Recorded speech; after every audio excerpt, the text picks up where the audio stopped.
सूरज अभी आंगन की मिट्टी की दीवारों को गरमा ही रहा था जब मीरा सुबह की चाय बनाने लगी। उसे चाय स्ट्रांग पसंद थी, अदरक के तेज झटके के साथ। ये आदत मेरे घर से है, वो अपने पति रोहन से मुस्कुराकर कहती, लेकिन उसकी सास सरला नहीं मुस्कुराती। मीरा, इतनी अदरक, क्या सबका पेट खराब करना है? सरला की आवाज सुबह की शांति को चीर गई। मीरा के कंधे झुक गए। मम्मी जी, ये गले के लिए अच्छी होती है। उसने अपनी आवाज हल्की रखी, लेकिन अंदर एक छोटा सा तूफान उठ रहा था। हमेशा कुछ न कुछ होता था। उसके दुपट्टा लेने का तरीका, दाल में नमक की मात्रा, सब्जियां काटने की स्पीड। ये सलाह कम और एक रोज का इम्तिहान ज्यादा लगता था, जिसे वो कभी पास नहीं कर सकती थी। शाम को जब रोहन खेत से थका हारा धूल में सना हुआ घर आता, तो वही उसका एक सहारा था। वो दिल से नहीं कहती मीरा, वो उसे पास खींचकर कहता। उनकी आदत ही ऐसी है। उन्होंने 30 साल से ये घर अकेले चलाया है। थोड़ा टाइम लगेगा टू एडजस्ट। असली झगड़ा पुराने खतों के एक बॉक्स पर शुरू हुआ। वो सरला के स्वर्गवासी पति के थे, जो उन्होंने शहर में काम करते वक्त लिखे थे। मीरा को वो एक धूल भरे संदूक की सफाई करते हुए मिले। मम्मी जी देखिए, उसने उत्साह से भरी आवाज में कहा, पापा जी के लेटर्स, हमें इन्हें पढ़ना चाहिए। सरला का चेहरा पत्थर का हो गया। उसने मीरा के हाथ से खत छीन ली। ये मेरी चीजें हैं, तुम्हें मेरा संदूक छूने की परमिशन किसने दी? ये शब्द थप्पड़ जैसे थे। ये प्राइवेट हैं, नई बहू के गॉसिप करने के लिए कोई तमाशा नहीं। मीरा चुप हो गई। गॉसिप? मैंने तो बस सोचा। वो हकलाई, लेकिन सरला पीठ मोड़ चुकी थी, खतों को वापस बंद कर रही थी। इल्जाम अदरक या नमक की आलोचना से ज्यादा चुभा। ये पर्सनल और बहुत गलत लगा। उसने एक सास नहीं देखी, उसने एक ऐसी औरत देखी जो एक दर्दनाक याद की हिफाजत कर रही थी। उस रात मीरा ने रोहन को सब बताया। पहली बार वो सिर्फ उदास नहीं, गुस्से में भी लग रही थी। वो मुझे कोई विलेन समझती हैं रोहन? मैं उनसे जुड़ने की कोशिश कर रही थी, उनकी जिंदगी समझने की। आपके पिता की याद। रोहन ने आह भरी, बीच में फंस गया। वो उनके बारे में बहुत सेंसिटिव है मीरा, तुम्हें पहले पूछना चाहिए था। पूछना?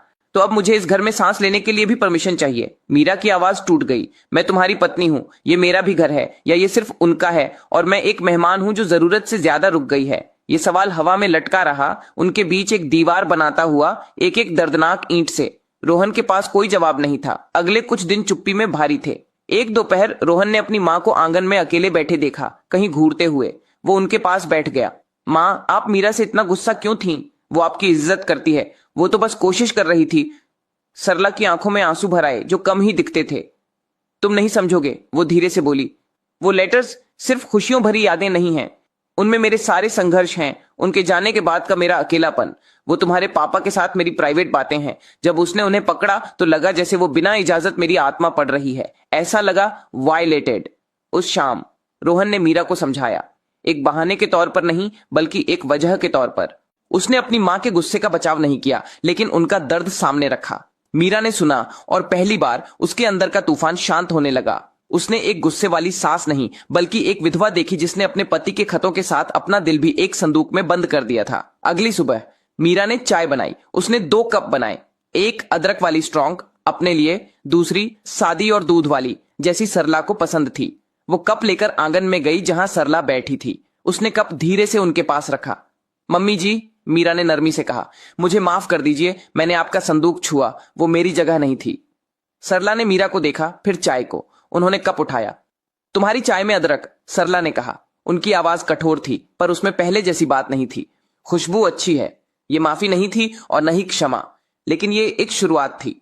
रोहन शहर की ट्रेन से उतरा तो गांव की धूल ने उसका स्वागत किया। सालों बाद लौटा था। हवा वहीं थी, मिट्टी की खुशबू वहीं थी, पर कुछ बदल गया था। शायद वो खुद।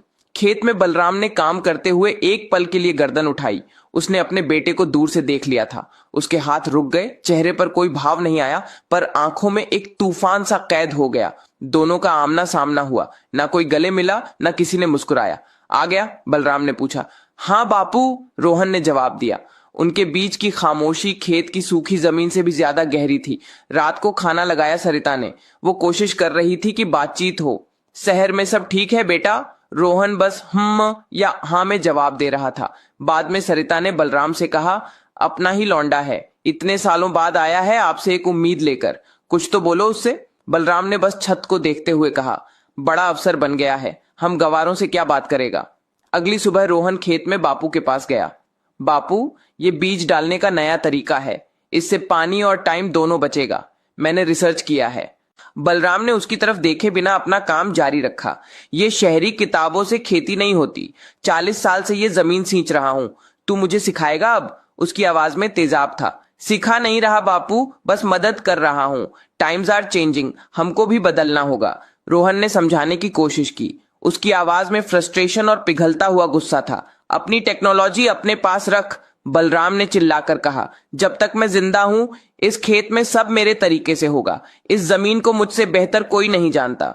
ठीक है, रोहन ने हार मानते हुए कहा। मैं खेत के उस कोने में अपने तरीके से काम करूंगा, फिर देखते हैं किसका साइंस जीतता है।